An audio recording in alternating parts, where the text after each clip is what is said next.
Hello, everyone, and welcome again to another Teacher Joseph podcast.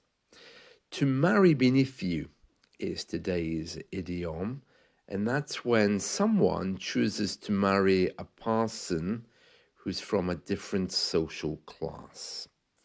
So, here in the UK, as you know, we are very diverse. There's all kinds of colors, shapes, sizes from all different backgrounds, some of which have economic wealth and some of which don't. And if you marry someone who isn't really from your own social status, people will often say that you're marrying beneath you. Now, this isn't a new idiom because these days people don't really care about who you marry. They're so wrapped up in their own lives. But in the days of community, who you married was, well, kind of a big thing, you know. And in some minorities here, it would be the same. For example, if you try to marry an Asian person, or if an Arab tries to marry, let's say, a British woman, there's all kinds of cultural taboos and differences may come up. And I'm sure that if you're under the age of 30, you may even have heard stories about young people who've fallen in love and had to run away to be married. These are good examples of marrying beneath you. Not only because of economic wealth, but because of cultural ties. So today we're going to talk about King Edward VIII. He was one of our kings. He was the king's, he was the Queen's uncle, so our current king's great uncle. Okay, so let me just explain that a little bit more.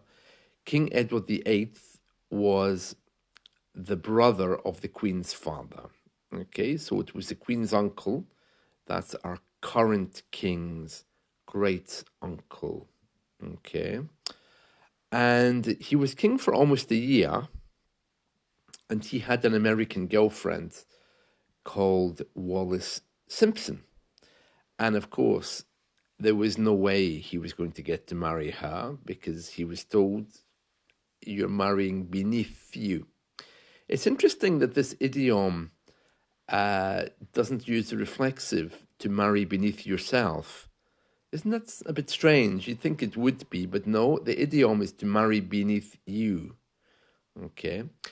And he wanted to marry this woman called Wallis Simpson. She was an American citizen. She'd been married twice already. So that meant, of course, that she was used property, and the royals didn't like that. And secondly, of course, she was a commoner, and in those days, that wasn't allowed either. Of course, these days it's very different. If you look at Harry and Meghan Markle, or if you think of Princess... is it Princess Camilla or it's Queen Camilla, isn't it? Queen Camilla and King Charles. It seems now that to be divorced is the kind of normal way.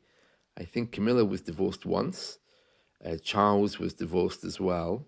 So it's all changed now. But in the 1930s, when King Edward VIII was king, to have a girlfriend who was American and twice divorced was really not possible.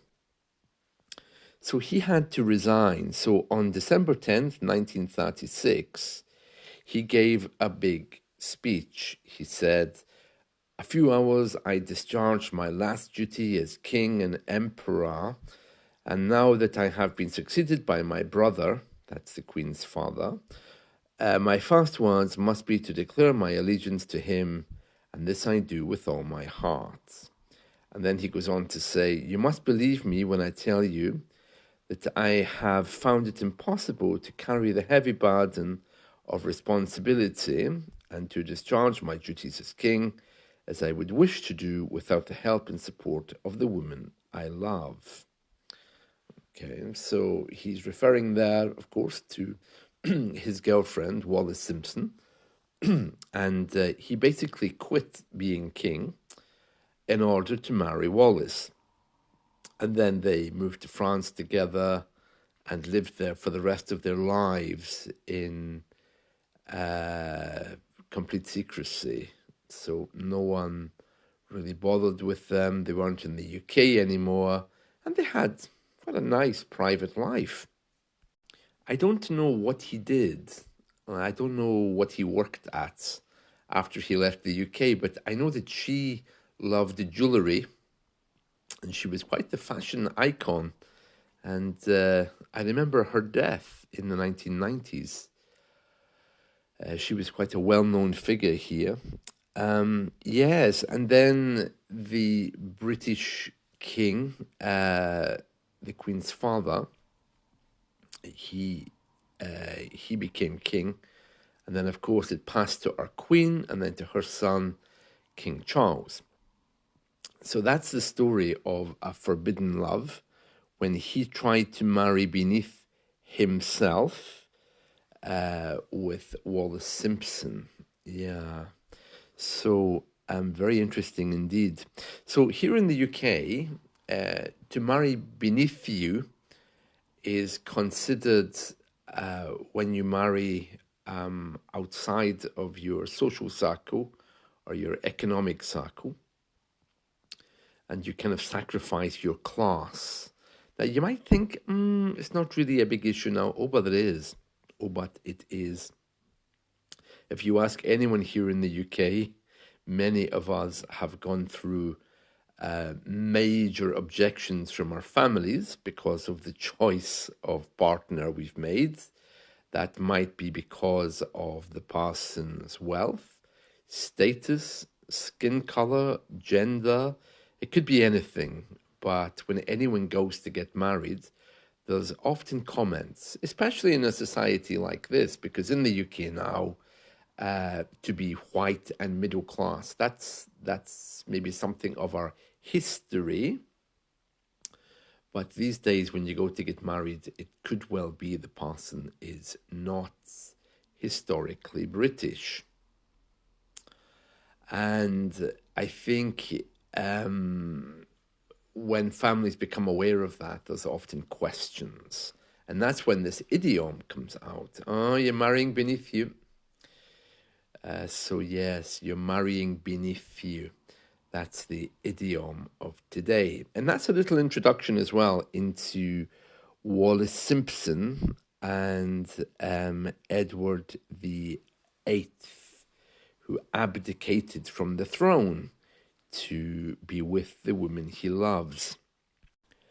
And another idiom I want to tell you about today is come what may, because that's the promise I think that they made to each other, that come what may, they will stay together. Come what may means no matter what happens or no matter what comes up, we will fight together and we will stay together, come what may. So, for example, these days we probably use it to say, I'm going to get that executive's job, come what may, or I'm going to leave here, come what may.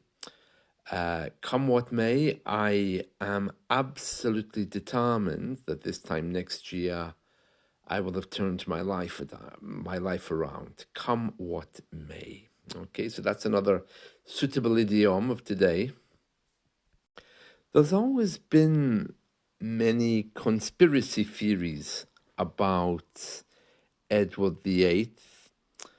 As far as I know, none of them are actually true, but there's one which often pops up about his associations with Nazi Germany. And in fact, even after he left the UK to live in France with his new wife, he met Adolf Hitler, and he apparently quipped that she, Wallace Simpson, would have been a lovely queen. She would have been a good queen. And then he became governor of the Bahamas, and they were there for 5 years as well. So there's conspiracy theories about cash and money during the war. I don't know exactly what's true and what isn't, but I just wanted to share that with you. And that's it from me. So I hope you've enjoyed this, and let's talk again soon. See you. Bye.